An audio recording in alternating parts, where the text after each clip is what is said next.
Seismic conceptual design of buildings. The reference book for this discussion is the book by Hugo Batman.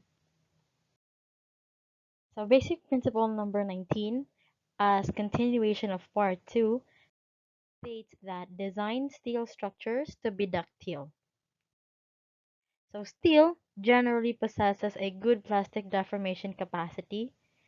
Nevertheless, steel members and steel structures may show low ductility or even brittle behavior under cyclic actions, particularly due to local instabilities and failures. For example, elements with broad flanges, such as columns and beams, may buckle in plastic zones or fail at welds. Therefore, certain requirements must be complied with. The additional measures must be considered during the conceptual design of the structure and the selection of the members cross-section.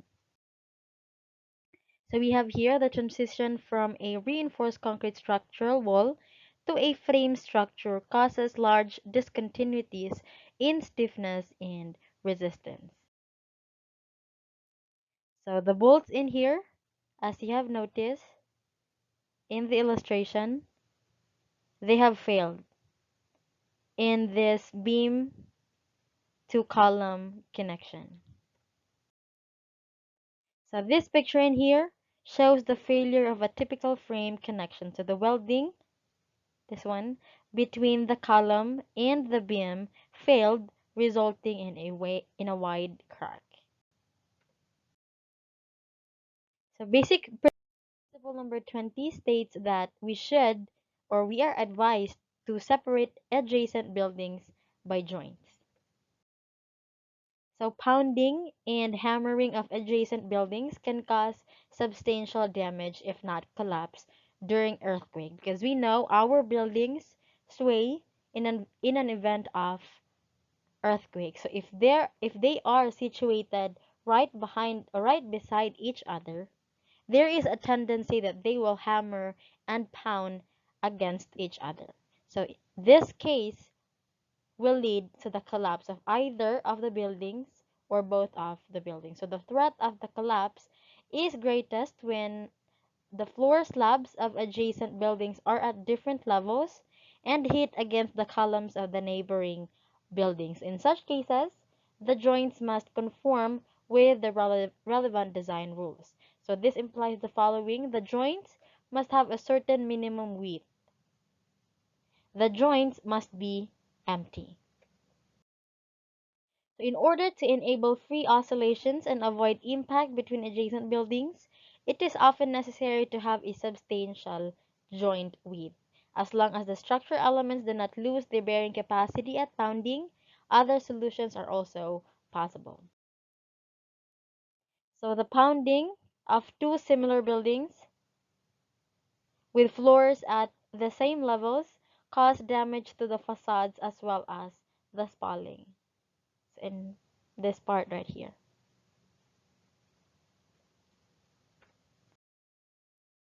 So substantial damage resulted from pounding of these two very different buildings. So this building is a smaller one and seems an older one, and we have here a larger building and seems like a newer one. So basically these two buildings have different bearing capacity and different stiffness, and their slabs, the slabs of each of these floors of each of these buildings do not have or do not are not situated at the same level. So the modern reinforced concrete building to the left in here collapsed after pounding against the older, very stiff building to the right. So this is what basically happens if two buildings pound against each other. It's always the weaker one that fails. So basic principle number 21 states that we should favor compact plan configurations. So when designing a building, it is important to visualize the dynamic behavior of the structure as realistically as possible. So on the previous slide, It was an L-shaped building, so the stiffness of the two wings, respective to each principal direction, are very different. So the two wings will tend to oscillate very differently, but also will hinder each other. So this leads to large additional stresses, particularly at the corners of the floor slabs and at the end of each wing, and may necessitate heavy structural measures. So the problem can be avoided by separating the two wings by a joint respecting relevant seismic design rules. So the result is two compact rectangular buildings that are dynamically independent. So in order to allow building wings oriented orthogonally to each other to oscillate independently, they should be separated by a sufficiently wide and compressible joint. So basic principle number 2 states that the use of slabs to tie in the elements and distribute the forces. So in multi-story buildings, the floor slabs must be nearly rigid diaphragms. So they must be properly connected to all the gravity load-bearing elements to act as a section-shaped preservers, or what we call as diaphragms. So the slabs have to ensure that all the vertical elements contribute to the lateral resistance. So they distribute the seismic forces and displacements between the various vertical structural elements according to their individual stiffness. Alright, so slabs made of prefabricated elements are not recommended. So if this solution is adopted, the floor elements must be covered with adequately cast-in-place reinforced concrete of sufficient thickness. So monolithic reinforced concrete slabs or eventually additional boundary reinforcement bars are much better suited to act as diaphragms. So basically, slabs in here help in the distribution of lateral forces in an event of earthquake.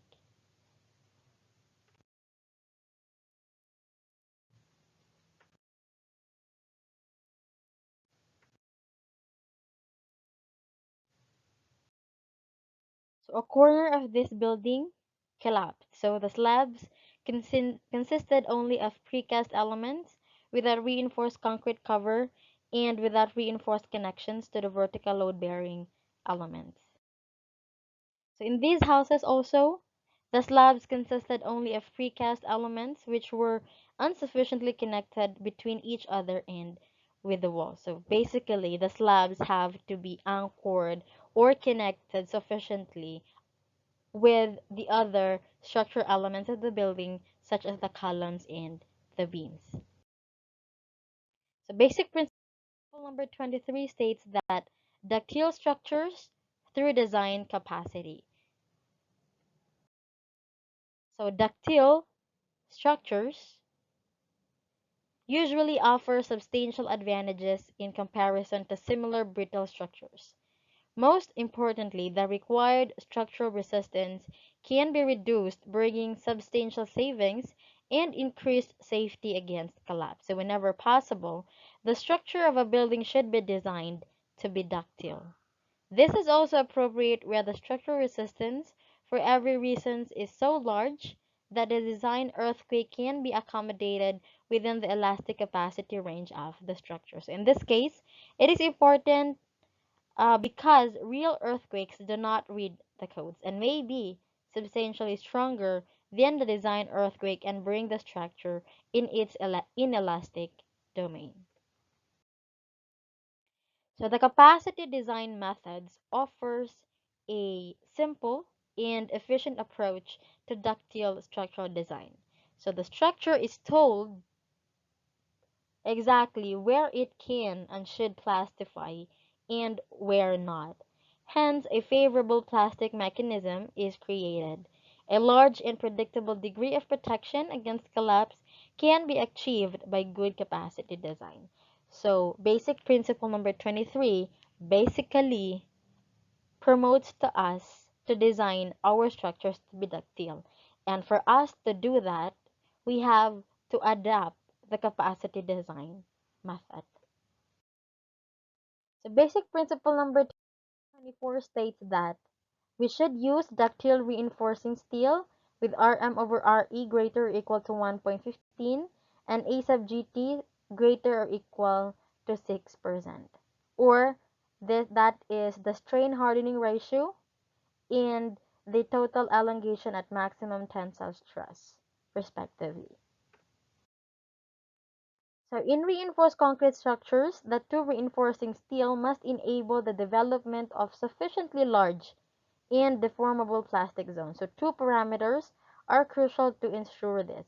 So we have the strain hardening ratio, or the Rm over Re, which is the ratio between the maximum tensile stress, that is the Rm, and the yield stress, which is the Re. And the A sub GT, which is the total elongation at maximum tensile stress. So the strain hardening ratio is also very important to buckling resistance of reinforcement bars in compression. So the smaller the strain hardening ratio, the lower the buckling resistance. So in Europe, a large part of reinforcing steel available on the market has sufficiently or has insufficient ductility properties, in particular for the smaller bars with diameters up to 16 millimeters. In order to ensure that reinforced concrete structures such as reach a medium ductility, it is necessary that the reinforcing steel fulfills the following minimum requirements. The strain hardening ratio should at least or should be equal or greater than 1.15, and the total deformation under tensile stress should be equal or greater than 6%. So designations such as reinforcing steel in accordance with SIA Building Code 162 or fulfills the building code requirements or ductile or very ductile are insufficient and misleading because the current building codes are themselves insufficient. So it is therefore highly recommended that clear requirements are issued at the time of the invitation to tender and that suitable tests are made before the purchase and implementation of the reinforcing steel bar. So basically, this in here happens when we purchase or when we order from the source of our reinforcing steel. We have to know the exact details or the exact value for our strain hardening ratio and total deformation under tensile stress. And they should meet these requirements.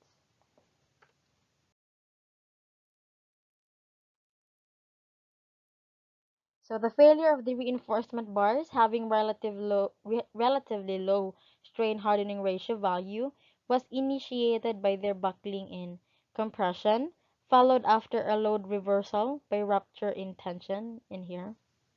So the rupture occurred where the reinforcement bars had experienced the largest buckling curvature.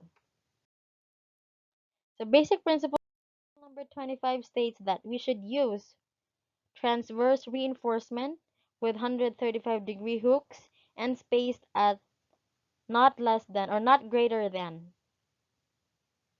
5D in structural walls and columns.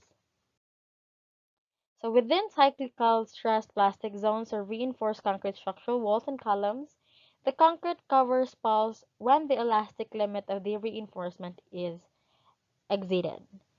In these zones, it is therefore necessary to stabilize the vertical bars against buckling and to confine the concrete to allow greater compressive strength. So the stabilizing and confining transverse reinforcement, or that is the hoops and the ties of our columns, must be anchored at 135-degree hooks.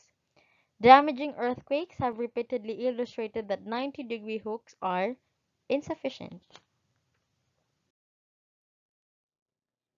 So the spacing of the transverse reinforcement must be relatively small, so it should be less than or great or equal to 5D, where D is the diameter of the stabilized bar. So this is a consequence of the relatively poor ductility properties of European reinforcing steel, which result in an unfavorable buckling behavior.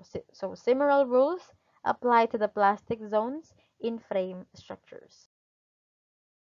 So within the zones that are to remain elastic according to the capacity design method, it is sufficient to apply the conventional design rules.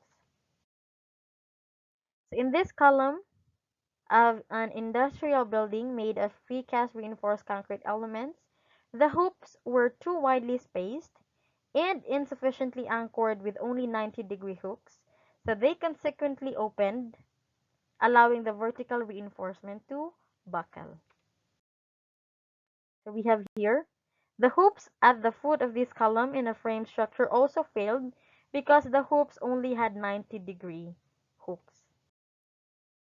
So this transverse reinforcement, hoops and ties, this one, and ties, at the edge of a reinforced concrete structural wall is exemplary concerning anchorage with 135-degree hooks. So, however, the vertical spacing of the transverse reinforcement is too large, or that is 7.5D instead of 5D or less than, as required for steel with relatively small strain hardening ratio. The basic principle number 26 states that we should have no openings or recesses in plastic zones. So on some building sites where there is a tendency to create recesses in the structure of services, air ducts, or even larger openings for other purposes, without consulting the civil engineer. So these recesses and openings are often inserted into the formwork of reinforced concrete elements or even jackhammered after concreting. So the repercussions are particularly serious when the openings are located in the plastic zones. It is necessary to avoid this practice because it can lead to the premature failure of carefully designed critical structure elements and therefore to serious safety problems. The repercussions are particularly serious when the openings are. On the other hand, it is generally possible to place recesses and even larger openings in the plastic or in the elastic zones of the structure. The recesses and openings must be well planned and positioned, and the reinforcement around them must be strengthened eventually based on frame calculations. So this well-designed earthquake wall has been completely ruined by recesses placed in the formwork, careless creation of openings, and brutal cutting of the reinforcement bars. So expensive repair work consisting of refilling the openings with expensive concrete and gluing steel plates restored the designed ultimate resistance of the wall. However, it is almost impossible to fully recover the ductile behavior obtainable with the original reinforcement. So here, an excessively large hole was created and the reinforcement was brutally cut. So had the engineer been consulted, the pipes could have been grouped and a much smaller hole perhaps have been created without weakening the reinforcement. So under certain conditions, it is permissible to insert openings in elastic zones of earthquake relevant structural elements. So careful planning with the engineer is essential for this type of decision. The basic principle number 27 states that we should secure connections in prefabricated buildings. So the connections in prefabricated buildings are often designed for construction gravity loads only. So such buildings can therefore be very vulnerable to earthquakes, since earthquakes are lateral loads. Short support lengths, weak or missing dowels, or unsatisfactory overturning restraints of girders are frequently the cause of collapse. Therefore, mobile bearings must have a minimum support length. So in accordance with the seismic building codes, and fixed bearings must have dowels designed for the forces accounting for the overstrength of the plastic zones. Additionally, the beams must usually be secured against lateral overturning movement. So in case of prefabricated floors, adequately reinforced concrete cast in place must cover and connect the floor elements in order to guarantee a diaphragm action.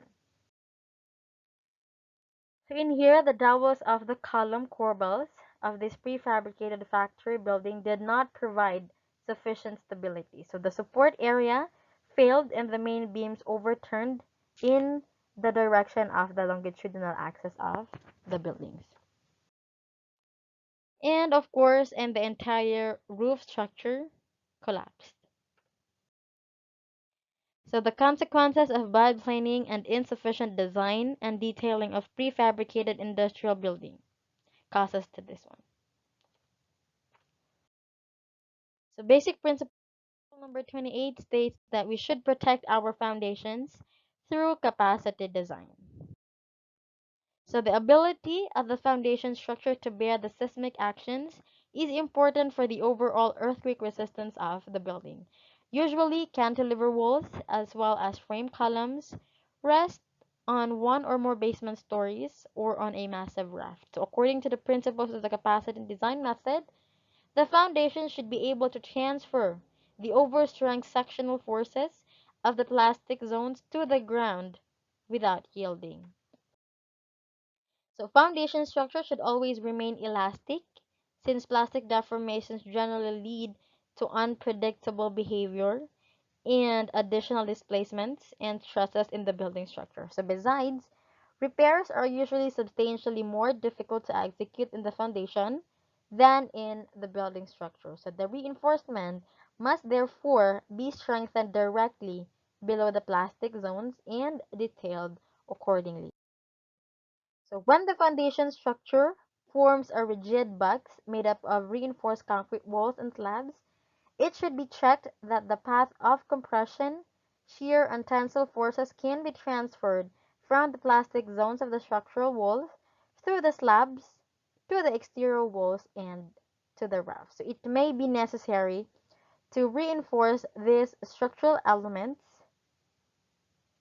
and to increase locally the depth of the raft and to account for a local increase in bearing pressure acting on the soil beneath the walls. Just like this one. So here, soil anchors were installed to prevent lift off of the ductile reinforced concrete shear walls. So this is basically the foundation of our shear walls. So that would be all. Thank you so much.